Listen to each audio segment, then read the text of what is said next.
وأصبر الأرض وأستعمل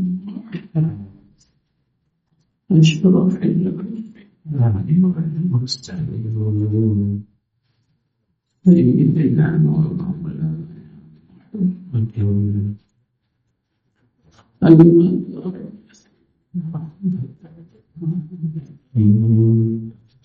وعلى آله وأصحابه أجمعين. اللهم صل على سيدنا محمد الفاتح لما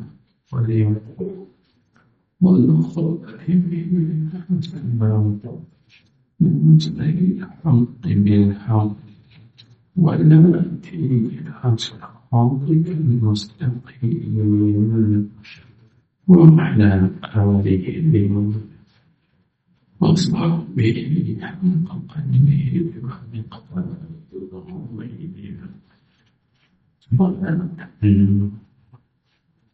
تغفر لنا بفضل والتيسير والتوفيق بها الشر والتقدير وتكون لنا بها وليا ونصيرا أنت ولينا ونعم المولى ونعم النصير. اللهم افتح لنا بفضلك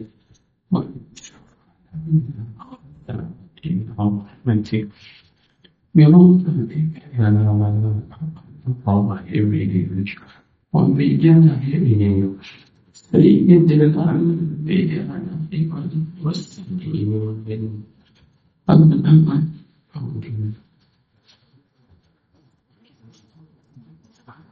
وقال المؤلف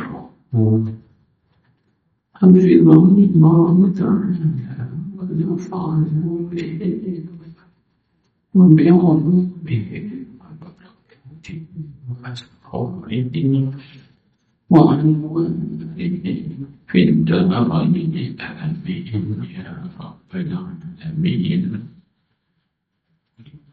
دل على معاني أن النادي بمكان الإرادة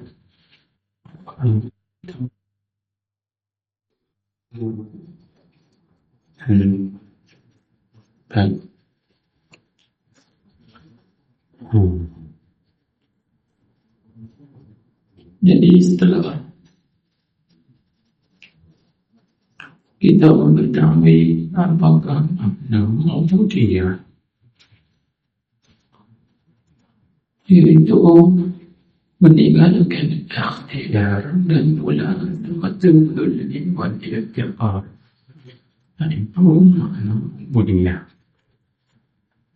Meninggalkan ikhtiar karena apa? Karena serah kepada keelokan ikhtiar pilihan Allah Ta'ala. Dan begitu juga setelah kita mengetahui bahwa ubudiyah itu tersimpan di atas kalau yakni tidak sempurna ubudiyah dan juga tidak boleh disifatkan seorang sebagai Allah, melainkan dengan ada empat hal ini bahwa dia disifatkan dengan Allah Subhanahu wa Ta'ala, yaitu utamanya menunaikan ubud, menunaikan penyembelihan, yakni mengerjakan yang apa yang diperintahkan oleh Allah Subhanahu wa Ta'ala. Dan yang keduanya memelihara wujud, yakni memelihara dan menjaga batasan-batasan sempadan syariat. Jadi jangan melanggar perkara yang dilarang oleh Allah SWT. Dan yang ketiganya ridha dengan apa yang ada, yakni dengan apa yang dianugerahkan oleh Allah Ta'ala kepadanya daripada urusan dunia dan juga akhirat. Dan yang keempatnya ialah sabar di atas apa yang tidak ada. Baik, kemudian kita nak mengetahui mengenal alamat seorang itu bersifat dengan ubudiyah, bersifat dengan kehambaan.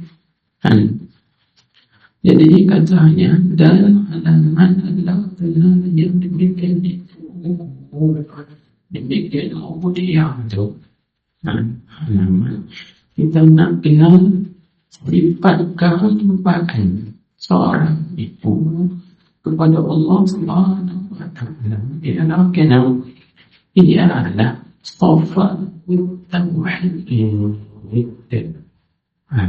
yaitu kelebihan suci bersih tauhid dia, pengestaan dia kepada Allah Subhanahu wa Ta'ala itu suci. Bila tauhidnya itu suci bersih, maka berstimulah apa itu dapat hakikat ubudiyah, hakikat sifat kehambaan seorang itu kepada Allah Subhanahu wa Ta'ala. Baru dia jadi hamba Allah Ta'ala yang sebenar, barulah dia sebenar-benar berbuat ibadat kepada Allah dengan menaikkan wallahi al-ubudiyah dan musyahadah azamatil rububiyah, baru dia menerima. Karena itu ayat ini kita baca lepas, wa'budullah, Allah Ta'ala mengikutkan dengannya, wala tusyriku bihi syai'an. Itulah isyarat kepada safa tauhid. Wala tusyriku bihi syai'an, itulah safa tauhid. Maknanya bersih, heningnya tauhid, yang beribadah dengan menunaikan wafail al-ubudiyah, yang bagi tugas-tugas tambahan. Jadi dia beribadahkan karena junjung perintah Allah Subhanahu wa Ta'ala semata-mata. Tidak ada niat, tidak ada qasad, tidak ada cita-cita kepada syurga pada bukan qamat mukasyafat dan sebagainya, tidak ada. Kalau ada itu kerana yang lain daripada kerana Allah, itu lagi tidak ada safa. Pasal kalau tidak ada safa, kadang-kadang ada di dalamnya syirik. Sedangkan Allah Ta'ala berfirman, wala tusyriku bihi syai'an. Jangan kamu syirik dengannya adalah sesuatu. Dengan sebut kerana ini adalah firman Allah Ta'ala, wala tusyriku bihi syai'an. Ini jangan kamu lihat sertanya, serta Allah itu akan yang lainnya. Itu cuma bagi batin, bagi ayat. Karena terjemahan pihak dia dengan kamu syirik dengan Allah itu akan suatu pun. Maksudnya jangan kamu lihat sertanya, serta Allah itu akan yang lainnya, lain daripada Allah Subhanahu wa Ta'ala. Kan? Jadi kalau kita melihat yang lain pada Allah, di situ ada syirik. Bila ada syirik, tidaklah ada safatul tauhid. Bila tidak ada safatul tauhid, maka ternafilah ubudiyah. Faham tak? Ternafilah kehambaan hamba Allah yang sebenarnya itu adalah maka yang dituntut pada kita ini ialah menjadi hamba Allah.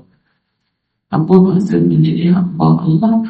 Yang adalah kita ini bersifat dengan sifat kehambaan. Jangan kita bersifat dengan sifat ketuhanan. Itu maksudnya menjadi hamba Allah. Hendaklah kita ini bersifat dengan sifat kehambaan. Kita orang baru ni dari mana. Kita ni hamba jangan berlagak nak jadi tuan. Seperti kita ni anak kuli, maka jangan berlagak nak jadi tuan. Kita kuli jadi kuli lah, jangan berlagak nak jadi tuan. Itu kita ni hamba. Maka janganlah berasta dan langgar dan berangan-angan dan jadi tuan habis itu maksudnya sebab kita ni hakikat kita hamba. Bila kata hamba itu kita ini di bawah perintah Tuhan kita. Jadi apabila Tuhan kita memerintah buat begitu, buatlah. Bila Tuhan kita memerintah jangan buat macam tu, maka jangan buat macam tu. Jadi bila kita melanggar perintah dan juga larangan, adakah ini hakikat kehambaan? Tidak. Macam tu juga seorang anak murid dengan guru. Anak murid yang sebenar-benar dia akan mengikut perintah guru, meninggal larangan guru. Tapi apabila murid ini melanggar perintah guru, melanggar larangan guru, ini bukan hakikat murid. Ini bukan hakikat murid.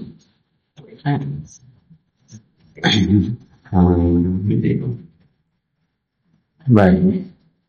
Macam tu perumpamaan. Kalau kita sebenar-benar menjadi hamba Allah, ada di pada menunaikan umur, memelihara hidup, itu dengan mawujud sabar atas maksud. Tengok, kalau ada panik, memang kita benar-benar hamba Allah Subhanahu wa Ta'ala. Kalau tak ada, mungkin ada satu atau dua, itu tidak sempurna. Ada memang, tapi tak sempurna. Untuk kesempurnaan, mesti ada keempat-empat ini. Tunangkan dan ciri. Jaga apa yang dilarang oleh Allah.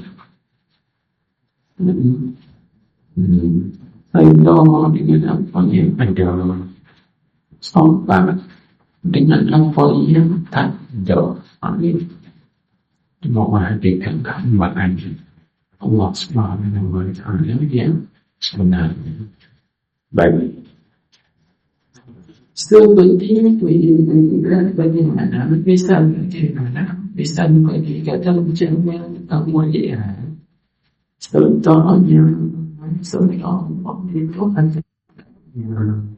dari Allah seperti berkata pada setengah orang ini orang-orang yang mengenal Allah Subhanahu wa Ta'ala dengan makrifat pengajaran yang sempurna dengan cara mulai araftul ilaha la ara ghayrahu wa kadhal ghayru ta'ala mamnu'an. Dengan semenjak mengenal aku akan Tuhan, tiada aku lihat akan yang lainnya daripada Tuhan. Dengar, tiada aku lihat akan yang lain. Sama tadi, dengan kemuliaan sertanya, serta akan yang lain. Dan keempatnya, dan kami misalnya, semenjak aku kenal akan Tuhan, Dia adalah kemudian anda yang lainnya daripada Tuhan. Kita nampak lain. Yang menampak semua Allah.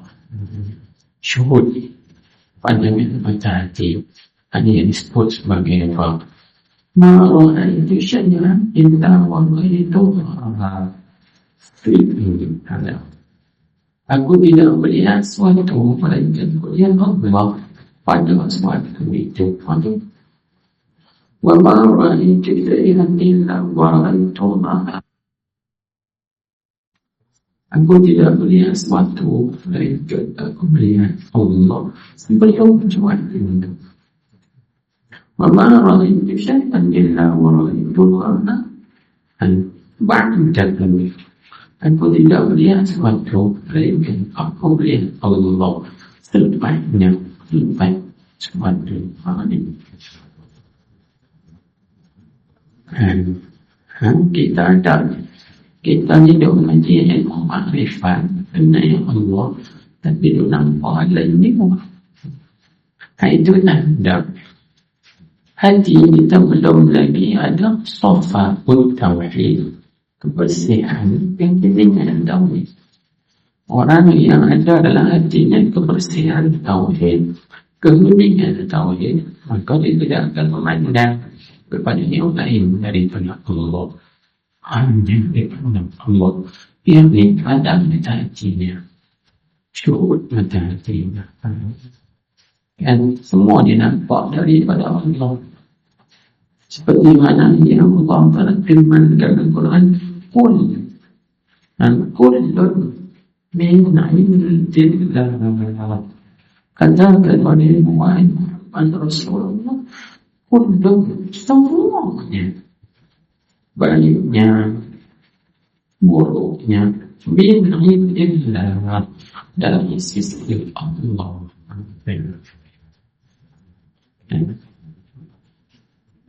Baik buruknya semuanya daripada Allah. Nampak begitu. Cuma baik itu memang hakikatnya daripada Allah. Maka kalau kita dengan Tuhan, buruk itu pada Allah saja. Tapi hakikatnya baik juga sebab dia datang daripada yang baik. Dia itu Allah. Kaidah sejak yang datang daripada yang baik, semuanya baik. Walaupun pada rupanya kita nampak mudah tak baik, hakikatnya baik. Ini macam dengan pandemik ini contohnya. Kita nampak pada rupanya tak bagus tu, tapi hakikatnya bagus. Ia datang dari Allah Subhanahu wa Ta'ala. Banyak perbezaan, banyak rahasianya, banyak bagi makna sepanjang ini itu. Baiklah semua. Baik. Dan seperti ini, seperti mana?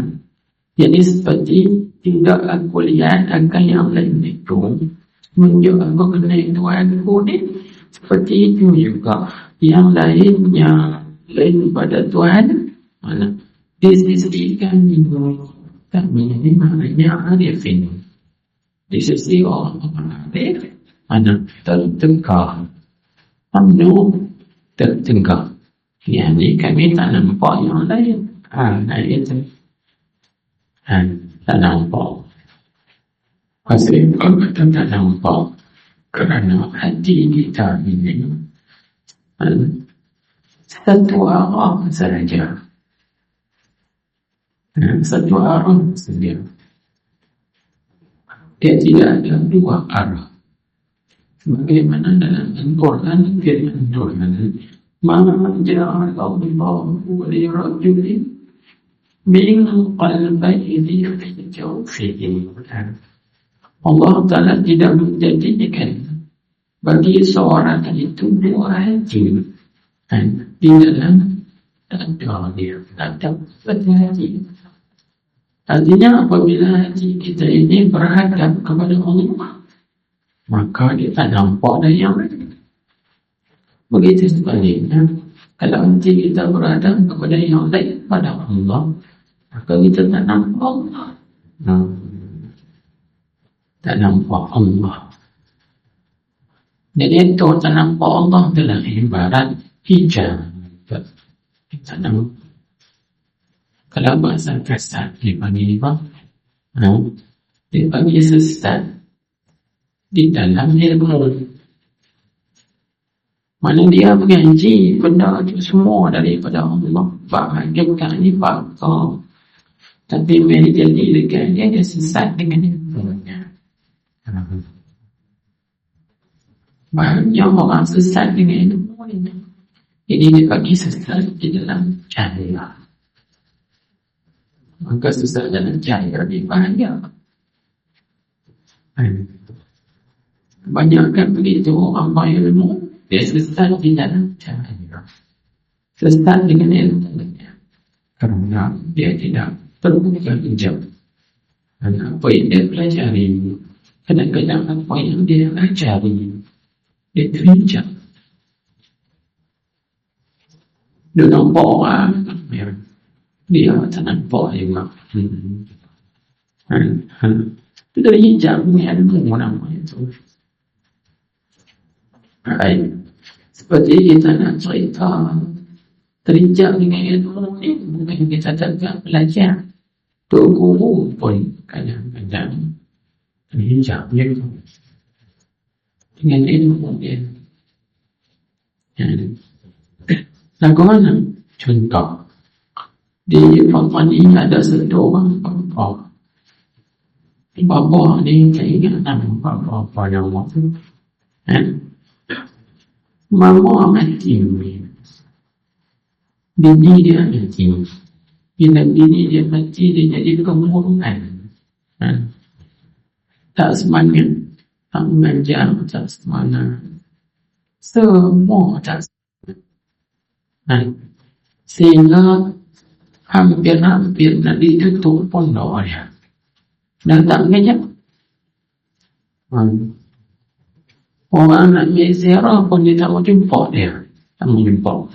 Orang nak ziarah tak mau jumpa. Tak mau jumpa. Dan sedih dia dengan kematian isterinya. Tiba-tiba ada satu orang perempuan minta nak jumpa Tok Guru, nak jumpa bapa, nak tanya asal dia. Pun tak mau juga. Kamu perempuan muda, kau nak ganti mama. Tak mau. Lepas tu minta lagi, tak mau. Minta lagi, tak mau juga. Akhirnya sekali dia ni bersungguh-sungguh juga. Nak jumpa juga Tok Guru itu. Ada orang kata tak apalah. Nak jumpa tanya. Main jumpa. Nak tanya masalah. Mudah berjumpa. Perempuan ini tanya. Tok Guru, saya nak tanya satu masalah. Tanya.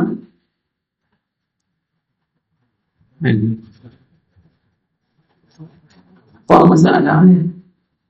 Masalahnya gini. Ada seorang dia main pinjam emas, bilang main saya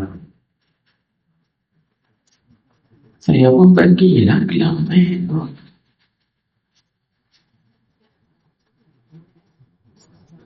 Lepas itu sampai masa janji dia nak bagi balik, dia tak bagi balik. Dia pinjam seminggu, cukup seminggu dia tak hantar balik. Jadi saya pun suruh salah, tunggu tak hantar. Saya pun dia minta balik. Minta balik. Dia tak bagi. Main dah balik, bilang main saya dah tak bagi. Main tak apa. Dia balik. Itu 2-3 hari dia pergi pula. Minta balik main lah. Bilang main saya tak balik. Dia tak bagi kau.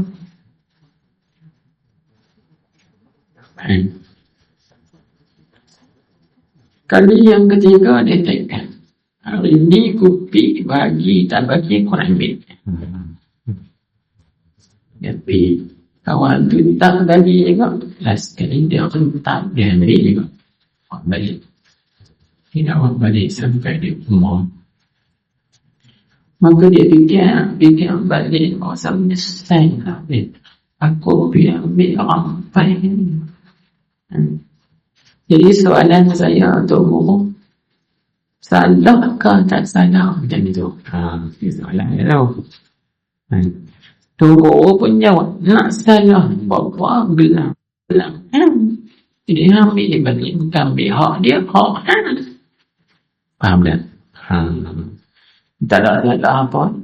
Tak salah apa, gelang tu gelang dia pinjam tapi dia tak mau bagi, payah ambil balik. Ambil nak. Tak ada salah apa, moga tu cerita dia. Lepas tu ni buah perempuan ni macam tu lah juga tu guru. Mama tu bukan hak tu guru. Mama tu hak Allah. Bila Allah nak ambil, bila masa kita tak boleh kata apa, hak Allah. Hentak terbuka ni Allah. Aku nampak. Inilah orang panggil Ustaz dalam ilmu. Faham tak? Tu guru. Tapi dihijab hatinya. Tak nampak. Anta kata hijab ilmu ni bahaya. Faham tak? Hijab ilmu ni bahaya. Hijab orang panggil sesat di dalam terang ni lebih bahaya daripada sesat di dalam gelap. Kita ada suka kita yang mengaji, kita semua mengambil erti belakang kita betul dan kadang-kadang kita terhijab. Kita terbimbing. Jadi itu. Di sini perlu kepada orang tunjuk pula. Baru tu kita tak. Ya Allah, sungguh juga. Istriku mampu ni bukannya milik aku, milik Allah. Bila milik Allah tu anak ambil. Bila masa dia nak ambil, waktu mana dia nak ambil, tempat di mana dia nak ambil, ikut suka dia. Pan kita ni apa Allah? Nampak dia nak. Nampak Allah kan? Jangan nampak benda lain. Inilah yang disebut ni. Dengan mana wakadzal ghairu amdana mamnu'in. Bila aku kenal Allah, semenjak aku kenal Allah, aku tak nampak ada hak lain daripada Allah. Begitu juga yang lain daripada Allah tertegak, terhalang daripada aku. Aku tak nampak ada hak lain. Aku nampak Allah semuanya daripada Allah. Aturan Allah, pilihan Allah subhanahu wa ta'ala. Begitu. Baru kita ini dari Allah yang sejati. Bukan dari apa nafsu, apa dunia, apa bagi yang lain. Kan? Sebab itu Al-Imam Zunnun Al-Misri rahimahullahu ta'ala wa radhiya anhu menyebut dengan katanya kan, al-ubudiyatu an takuna anta 'abdah fi kullin kama annahu rabbuka fi kulli halin. Dia kata apa? Sifat kehambaan itu ialah bahawa engkau itu menjadi hamba Allah pada setiap keadaan. Bagaimana Allah Ta'ala itu Tuhan engkau pada setiap keadaan. Sebab al-ubudiyatu an takuna anta 'abdan fi kulli hal kama annahu rabbuka fi kulli hal. Yang kehambaan itu, sifat kehambaan itu ialah bahawa engkau menjadi hamba Allah dalam setiap keadaan, sebagaimana Allah itu Tuhanmu pada setiap keadaan. Ini yang dimaksudkan dengan hamba Allah Subhanahu wa ta'ala. Dengan makna apa? Dengan makna engkau itu mesti kena redha dengan apa yang ditetap, dipilih, diatur oleh Tuhan engkau. Dengan makna itu. Jadi macam cerita bahawa tadi lah. Ini dah ketetapan Allah, pilihan Allah. Nak ambil mama dulu. Contohnya di situ kan cerita tu. Maka redhalah kalau kita ini hamba Allah Subhanahu wa ta'ala. Berapa sampai takkan nak sampai tutup di pondok, takkan sampai nak tutup di pengajian kerana kecewa dengan kematian. Dengan jadi begitu. Itu bagi hamba keadaan namanya, bukan hamba Allah. Itu nak ni kata ilmu ni kadang-kadang jadi hijab.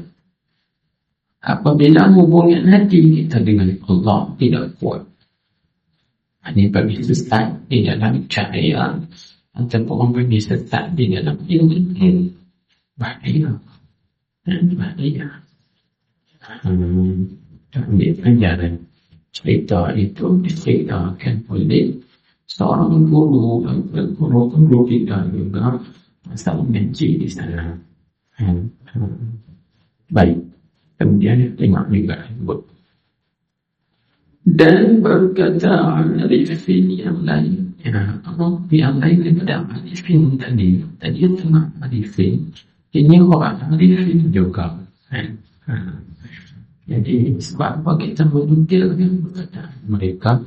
Perkataan mereka adalah cahaya. Cahaya. Hikmah. Dia kata apa? Lau kulliftu an ara ghayrahu lam astati. Fa'innahu la ghayra ma'ahu hatta ushidahu. Artinya sekiranya ditaklifkan aku bahawa aku melihat yang lainnya daripada Allah, niscaya tiada akan kuasa. Dia berkata, aku tak mampu nak tengok yang daripada Allah kerana aku nampak Allah ya. Pasal apabila aku nampak Allah, yang daripada Allah bukan mawujud. Kerana Allah Ta'ala itulah mewujud yang hakiki. Berarti kata, kerana tidak ada yang lain serta Allah, hingga aku menyaksikan yang lain. Tak ada yang. Bila kita menjadi sifat wujud, Allah Ta'ala itu wujud.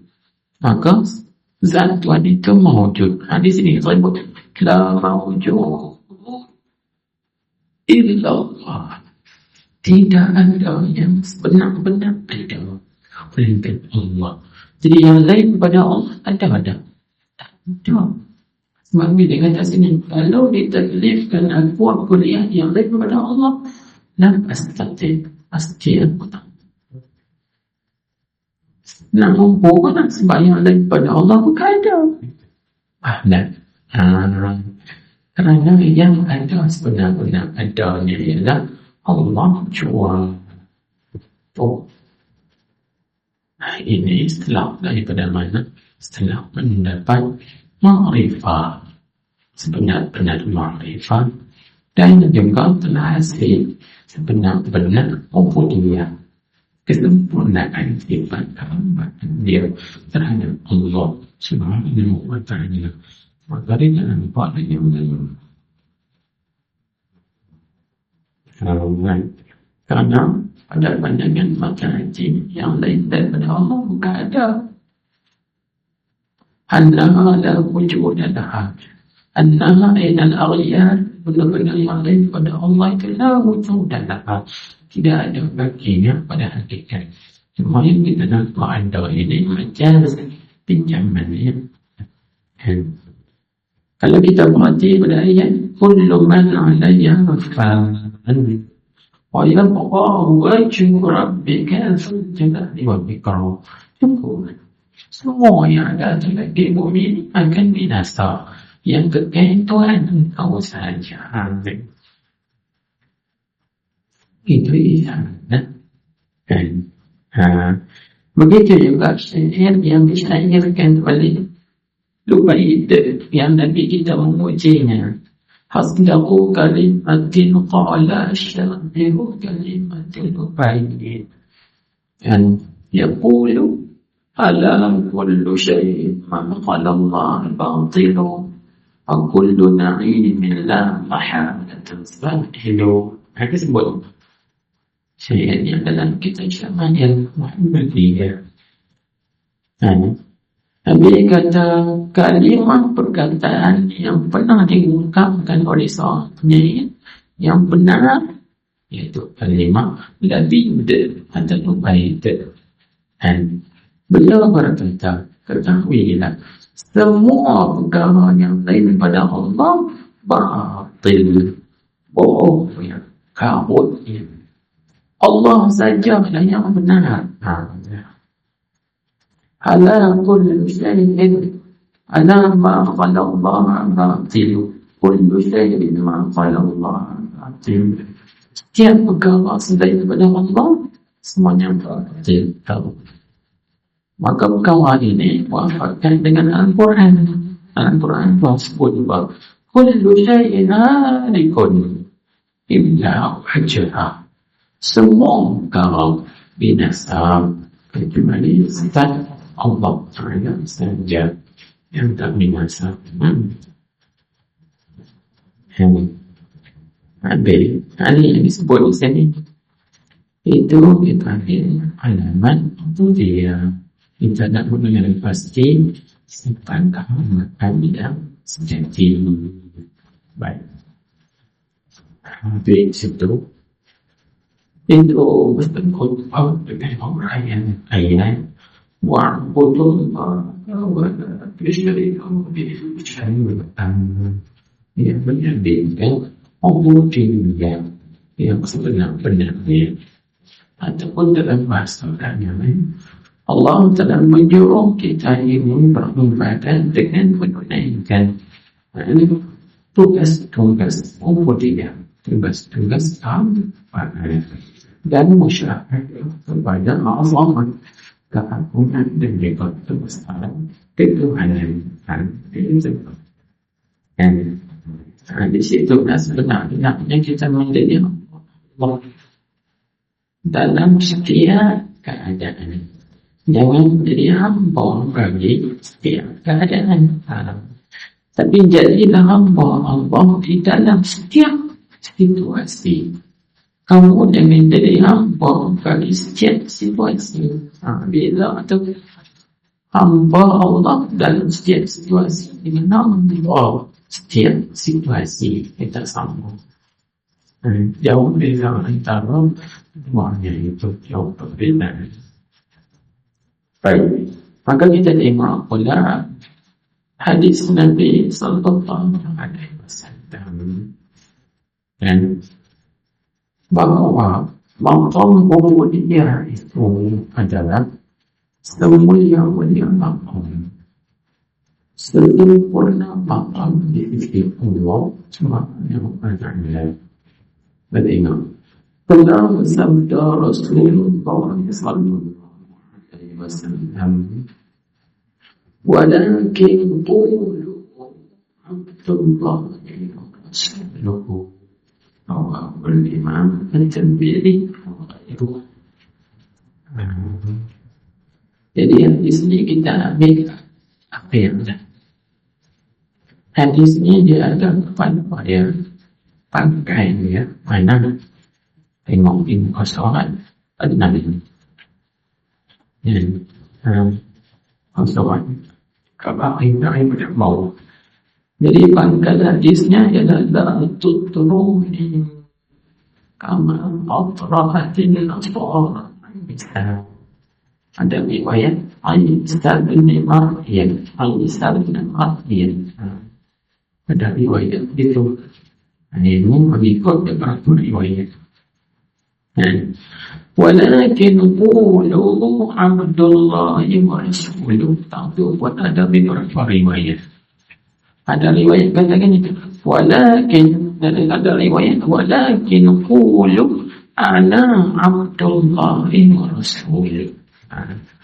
Ada riwayat begitu. Baik. Dan ada juga riwayat begini, la tutruni kama atratin nasar Istarna Maryam. Itu innama ana abdun. Ada riwayat gitu. Jadi dengan kita riwayat ini karena riwayat banyak riwayat. Baik. Agak tengok terjemahannya, artinya dan tetapi hati-hati pada apa yang dulu la tutruni, jangan kamu berlebih-lebihan memuji aku kama atratin nasara seperti mana berlebih-lebihan memuji orang Kristian akan Isa anak Maryam. Baik. Nanti kita bincang hadis itu di depan nanti. Tengok yang ini dulu. Tapi Nabi kata walakin dan tetapi. Qulu berkatalah kamu. Mana? Aku Abdullah, aku Allah dan Rasulnya. Jadi kalau mengikut riwayat ni, walakin qulu Abdullah, maka Abdullah itu dibagi kalam ada jalan haddan Allah. Jadi takdirnya ana Abdullah wa Rasuluh. Jadi mudhaf dia itu dikuang. Mana hanya sebut mudhaf ilaih saja. Mana mudhaf ilaih. Jadi mudhaf ilaihnya Abdullah, mudhafnya dibuang. Jadi takdirnya ana. Paham tak? Jadi kita takdir walakin qulu ana Abdullah wa Rasuluh. Itu dalam terjemah. Kita terjemah. Dan tadi berkatalah kamu aku. Baca dan bahasa Arab tidak ada kata ta'il. Itu isyarat kepada untuk kami mudhaf yang dihadapkan. Maka kita kena takdir ana Abdullah Rasuluh. Aku hamba Allah dan Rasulnya. Wajib tengok. Nabi kita Muhammad sallallahu alaihi wasallam mendahulukan menyebut Abdullah, lepas tu oleh Rasulullah. Cuma kita perhatikan dia sebut Abdu tu dulu. Maka di sini ulama kata isyarat kepada maqam ubudiyah, maqam kehambaan itu lebih mulia daripada maqam risalah, maqam kerasulan.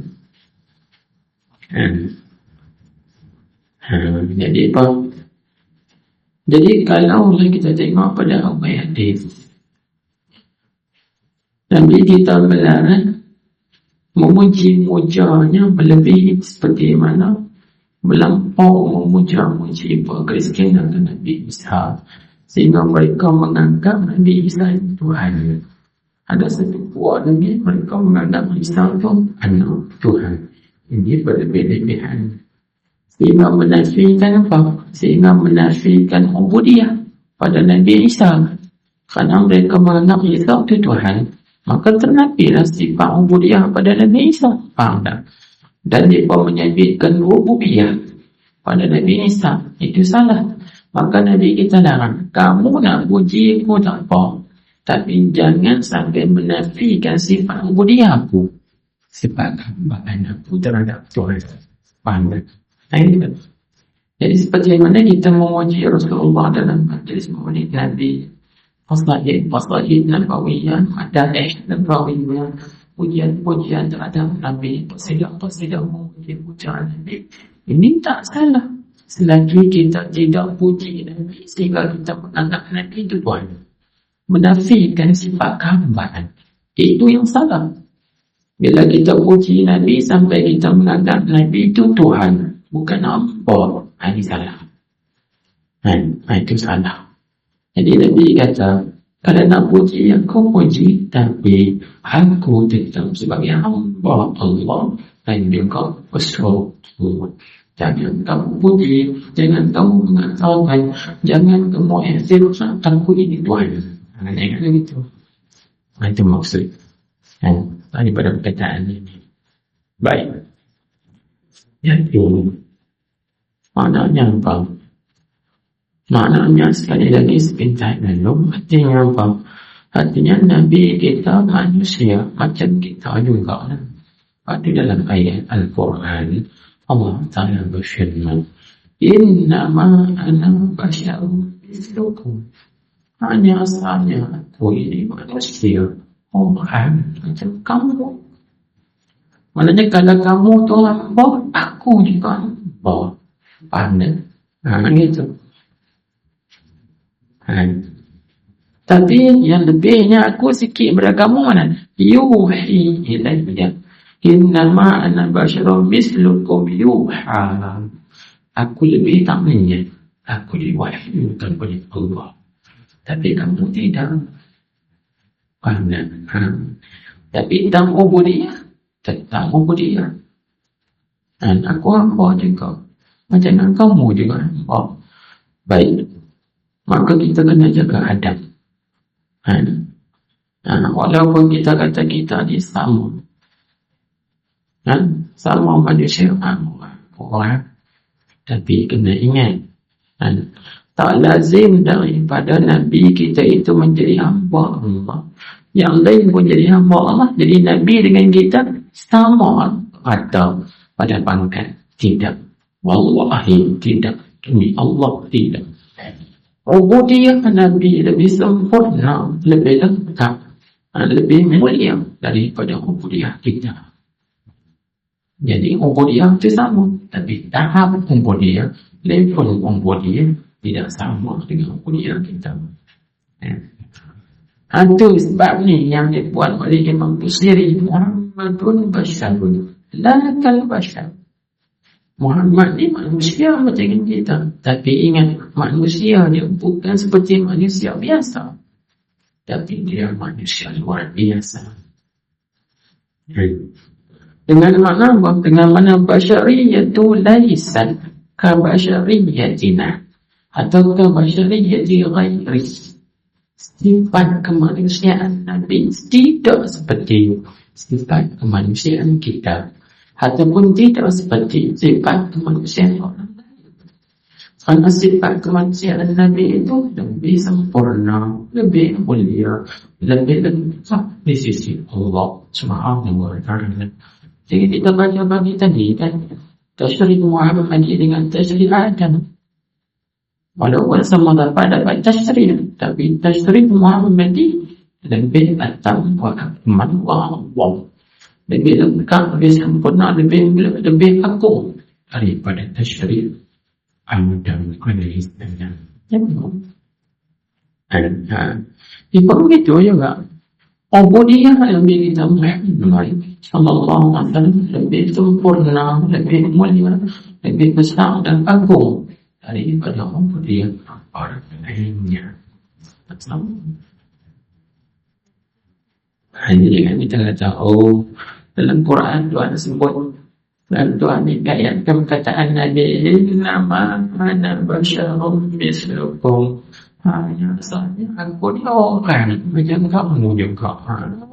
Jadi kita menganggap Nabi dengan kita ni sama. Tak? Macam tu juga dengan kita menganggap murid dengan guru sama. Dia orang juga, aku orang juga sama. Jadi level dia, martabat dia lain, martabat dia lain. Baik. Kemudian kita tengok di sini lagi. Lagi tak faham benda tu, maka tengok. Maka menamakan akan Nabi Muhammad sallallahu alaihi wasallam oleh Allah Ta'ala, menama pada asyrafi maqamatihi, iaitu yang terpaling mulia segala maqam Nabi. Dan yang paling mulia sekali Tuhan nama dengan sarih, dengan khairan.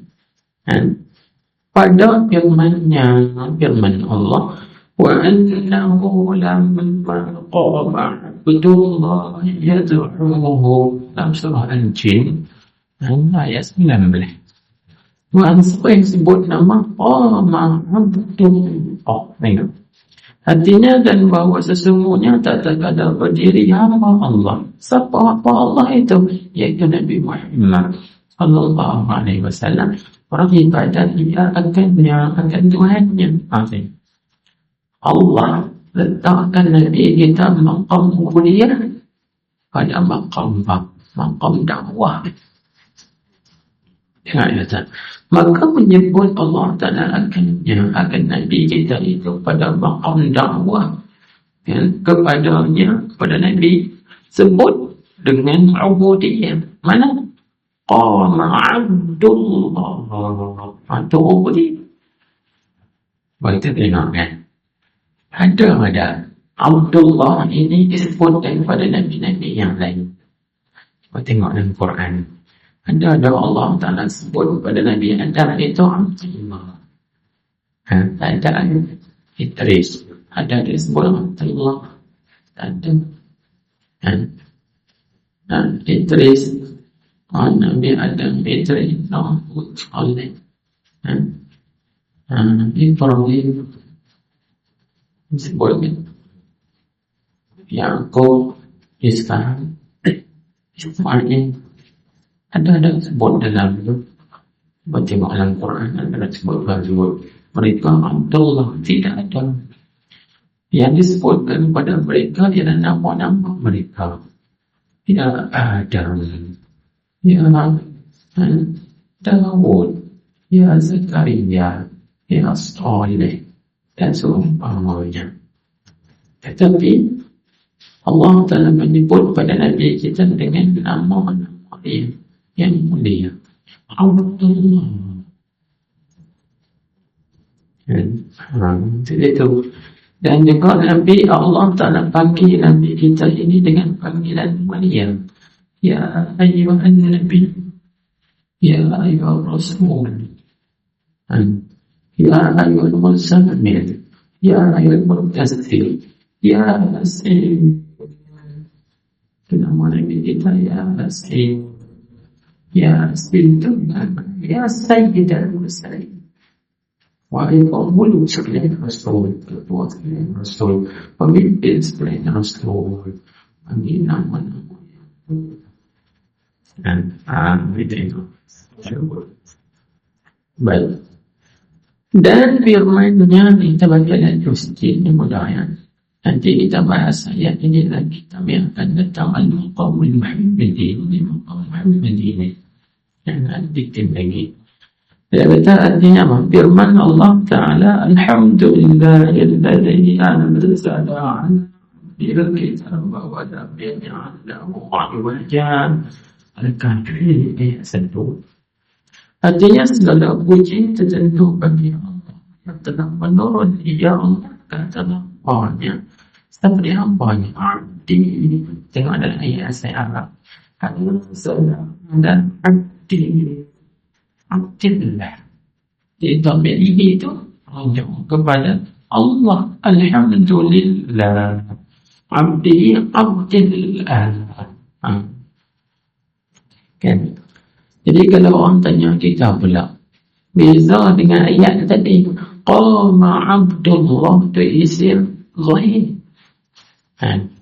Abdullah maitani anzala abdihi. Dhamir itu bagi isim dhamir abdi. Pasalnya kalau didatangkan dengan isim dhamir kerana terlalu dekat sangat. Dekat sangat. Itu ulama dia bahas. Dekat sangat dengan Allah.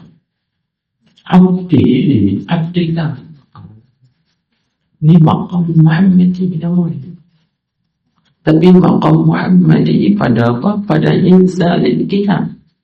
Hak tadi maqam Muhammadi pada dakwah, maqam dakwah ilaih. Dakwah kepada Allah. Ini maqam Muhammadi lah ni. Ini terjawab saya tak langsung. Baik. Jadi Allah Ta'ala menurunkan ke atas hambanya, yakni Nabi Muhammad akan kitab, yakni Al-Quran, dan tidak menjadi ya Allah baginya, bagi Quran itu sesuatu yang baru, yakni terpesong tadi. Baik. Maka menyebut ya Allah akan Nabi itu dengan ubudiyah, dengan sifat kehambaan pada maqam inzalil kitab, ke atasnya penurunan kitab, ke atasnya, ke atas Nabi sallallahu alaihi wasallam. Ini kita panggil al-maqamul muhammadi fi inzalil kitab alaihi.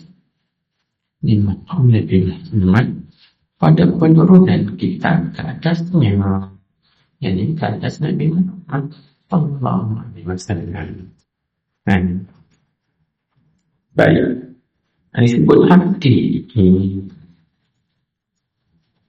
Kemudian dengar lagi, dan firman Allah, fa'auha ila abdihi abdillah ma auha.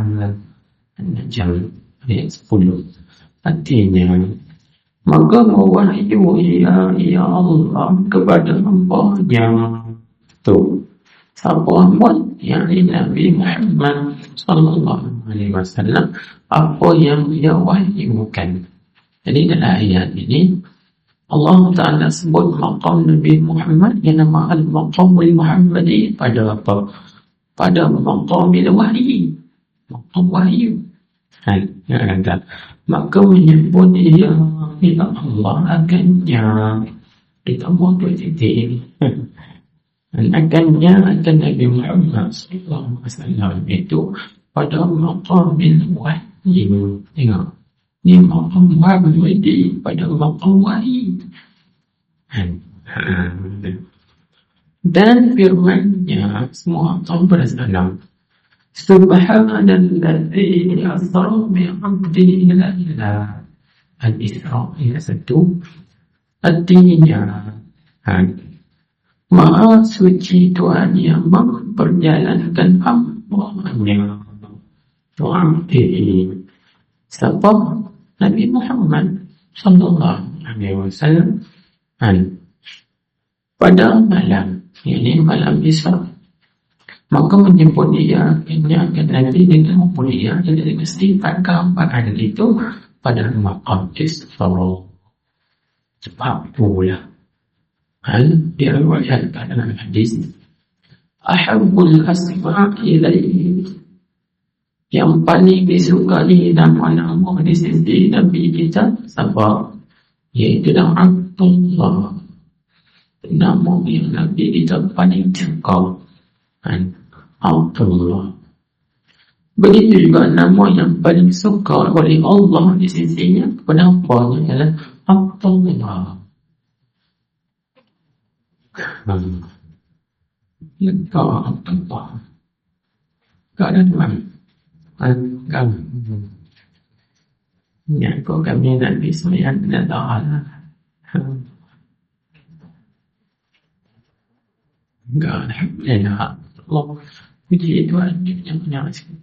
Alhamdulillah, syukur. Baik.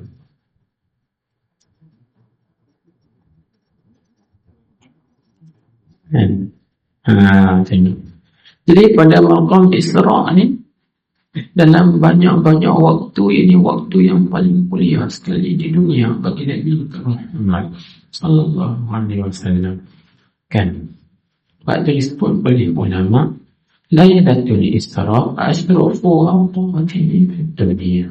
Malam Isra itulah malam yang paling mulia segala waktu di dunia ini bagi Nabi Muhammad sallallahu alaihi wasallam. Baik. Kerana Isra tak berlaku pada Nabi-Nabi yang lain, Rasul-Rasul yang lain.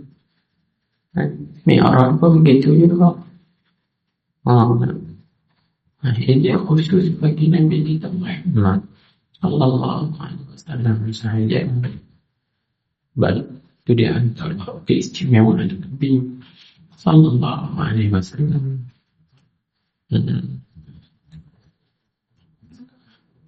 Baru terjemah dalam ayat subhanalladzi asra bi'abdihi. Di sini Allah Ta'ala sebut bi'abdihi. Dia tak sebut binabihi, juga tidak disebut birasulihi, juga tidak disebut bihabibihi atau seumpamanya, tapi disebut bihabibi, binabihi, bi'abdi. Sedangkan berlaku Isra itu Nabi kita dilantik dah menjadi Nabi, sepatutnya disebut bin Nabi. Karena berlakunya peristiwa Isra, yaitu bagi 1 tahun, 1 qaul atau 1 qaul 6 bulan sebelum daripada Nabi kita diperintahkan berhijrah ke Madinah Munawwarah. Berarti Nabi kita pada masa itu sudah dilantik menjadi Nabi dan Rasul di alam dunia. Jadi bila dilantik menjadi Nabi dan dapat pangkat Nabi dan Rasul, sepatutnya sebut subhanalladzi asra bi nabiyhi. Sebab Nabi kita dah dilantik menjadi Nabi. Dan sepatutnya juga disebut subhanalladzi asra bi rasul. Kerana Nabi kita sudah dilantik dah menjadi Rasul. Tapi tidak disebut bi'abdihi. Maka tengok apa kata ulama. Dan berkata Syekh Najmuddin Abul Mawahib Muhammad bin Abi Bakar Al-Ghaiti radhiyallahu anhu, telah ijma' ulama muslimin atas bahawa ia dikandaki dengan al-abdi. Pada kata abdi itu di sini, yakni pada firman Tuhan subhanalladzi asra bi'abdihi, itu ijma' sepakat ulama ialah Nabi Muhammad sallallahu alaihi wasallam, bukan orang lain. Bukan bi'abdi itu umum, hamba-hamba Tuhan, tidak. Itu khusus pada Nabi kita Muhammad sallallahu alaihi wasallam. Itu sebab itu dia katakan Isra ni setengah daripada keistimewaan khususiyah bagi Nabi kita Muhammad sallallahu alaihi wasallam. Tidak ada bagi Nabi-Nabi yang lain, Rasul-Rasul yang lain alaihi wassalam. Dan berfirman ya Allah di sini, yakni pada firman-Nya subhanalladzi asra bi 'abdihi lailan, disebut dengan abdi, tidak dengan nabi atau habibi. Sebab supaya tidak sesat umatnya. Jadi di sinilah kita boleh ambil pelajaran. Kadang-kadang gelaran ini orang jadi sesat dengan sebab gelaran. Faham tak? Tengok hari ini kan orang dapat gelaran doktor, PhD. Orang pakai ikut ni pola tak betul ini. Dengan sebab dia tu ada pangkat gelaran jolokan. Oh dia doktor siapa? Kan kita tentang lah ni apa? Doktor Rora dengan Doktor Muhaizat, Ustaz Muhaizat kan, hari yang meninggal. Dia ni ustaz biasa ya, tak ada doktor. Ni doktor, ikut doktor lah. Tapi itu gelaran jadi disatakan. Kadang-kadang ya, disingapnya supaya tidak sesat temannya buat Nabi.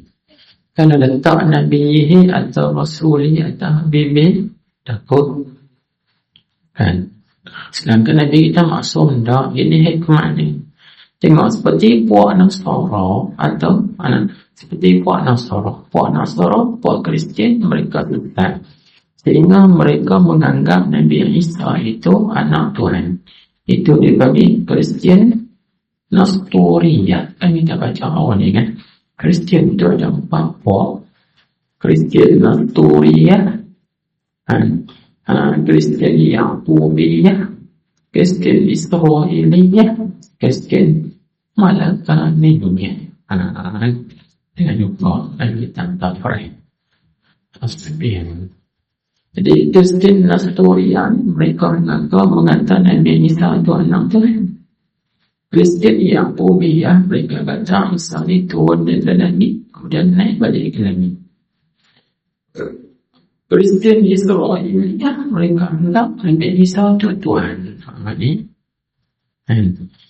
Kristian Malakani mereka kata ada Isa itu hamba Tuhan, pesuruh Tuhan. Ini muafakat dengan kita di sana tengok balik. Jadi sesatnya buat Kristian mana? Ini 2 Kristian tadi lah, Kristian Nestoriyah dan juga Kristian Israeliyah. Mereka menganggap Isa itu Tuhan atau anak Tuhan. Betul tu. Jadi takut umat Nabi Muhammad ni menganggap Nabi Muhammad ni Tuhan. Jadi hambanya hamba Tuhan. Bila sebut kata hamba, oh kalau itu Nabi ni macam kita kan, dia orang, kita orang. Tapi dia hamba, dia level kehambaan dia tinggi lah, bukan seperti level kehambaan gitu. Saya tak sambung. Baik. Itu satu. Atau kerana tuan nilai mana? Nilai yang kedua. Kenapa tidak disebutkan bi Nabi ini, bi Rasul ini, bi Habibi atas umpama, tapi disebut bi Habibi kerana sifatnya dengan al-ubudiyah al-mudhafah kepada Allah Ta'ala itu asyraful maqam. Kerana sifat Nabi kita ubudiyah yang disandarkan kepada Allah. Mana nampak dah? Al-ubudiyah al-mudhafah kepada Allah. Artinya sifat kehambaan yang diidhafatkan kepada Allah. Mana? Abdi. Jadi abdi itu sifatnya ubudiyah. Lepas itu tambah mudhafah. Dhamir pada kata abdi itu marji'nya, ruju'nya kepada Allah. Itu orang panggil al-ubudiyah al-mudhafah ila Allah. Sifat kehambaan yang diidhafatkan, disandarkan kepada Allah Subhanahu wa ta'ala. Ini mulia, asyraful maqaman, yang termulia daripada segala maqam, kedudukan. Itu batu disebutkan abdi, tak kata nabi, tak kata habibi, tapi abdi. Kerana idhafah itu penting. Jangan kita ni jadi mulia sebab kita diidhafatkan kepada Nabi yang mulia. Engkau siapa? Aku umat Nabi Muhammad. Oh, kita ni umat yang mulia kerana diidhafatkan kepada Nabi yang mulia. Faham tak? Itu contoh. Ummatul Muhammadiyah. Oh, kita ni kuntum khaira ummatin. Kamu itu sebaik-baik umat. Tuhan kata. Sebab apa kita ni sebaik-baik umat? Kerana kita diidhafatkan kepada Muhammadiyah. Kuntum ummatul Muhammadiyah. Jadi Muhammadiyah, sifat baik itu diidhafatkan kepada yang mulia, mana Nabi Muhammad sallallahu alaihi wasallam. So kita mulia. Kadang di sini ulama pakai dah apa-apa suatu pun tiap-tiap suatu bila dinisbah kepada Nabi Muhammad, disandar pada Nabi Muhammad, benda itu akan mulia. Tengok muka dia mulia kerana disandar pada Nabi Muhammad, tempat lahirnya. Madinah menjadi mulia kerana disandar pada Nabi Muhammad, tempat Nabi kita berhijrah. Apa lagi? Katakanlah semua bila disandarkan pada Nabi Muhammad, benda itu mulia. Ini Nabi kita, disandarkan sifat kehambaan itu kepada Allah. Allah Allah asyraful paling mulia. Kalau kita nak mulia, maka kita kena standar kepada Allah. Aku hamba Allah. Mulia kita. Bukan hamba bagi keadaan, bukan hamba bagi situasi. Oh, mulia kita. Faham tak? Ini maksudnya. Baik.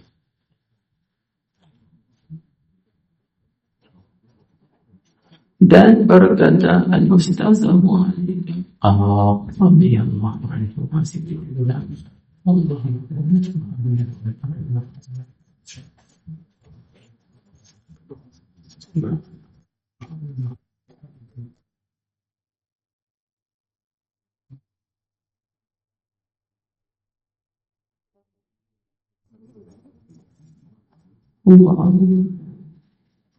أمير الجسوع وظلم جنسي قول إيقانه ولا اللهم صل على سيدنا محمد من وجهه وعلى آله وصحبه وسلم بسم الله الرحمن الرحيم الحمد لله وصلى الله على سيدنا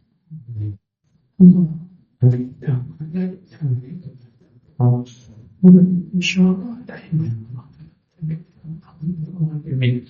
اللهم أهدنا وسددنا أهدنا في الدين حسنا واغفر لنا اللهم اغفر لنا منها اللهم بحسنك خاتمة ولا تلزمنا من شر الخاتمة موضنا وعافنا ويغفرنا وعشيرتنا من عذاب القبر ومن برحمتك يا ارحم اللهم اجعلنا مديدا لك في جميع حالاتنا لا تجعلنا مديدا حالاتنا برحمتك يا الحمد لله